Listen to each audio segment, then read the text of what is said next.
কষ্টে করে, মা গরমে কষ্ট করবে। এই যে ওই বয়স্ক মা,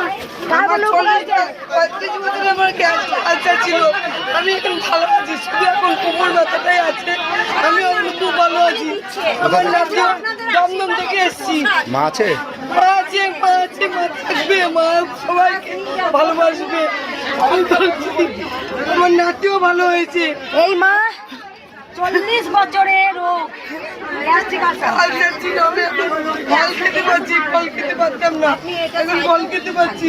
আমার নাতি হসপিটালে ভর্তি ছিল, ভাসুরের ছেলের ঘরে ছেলে, 2 দিনে ভালো হয়ে গেছে। থেকে আসছো? আমি দমদম থেকে এসেছি। আগে এসেছিলে? আমি আজকে নিয়ে 4 বার আসলাম। এই যে আমার নাতিকে নিয়ে এসেছি, এই প্রথম। কেন আসে জানো? এই 4 বার। এত যে মার খাস, এত ঠেলা দি তাও না আসবি। না, আছে তো, আসবে। করেছে।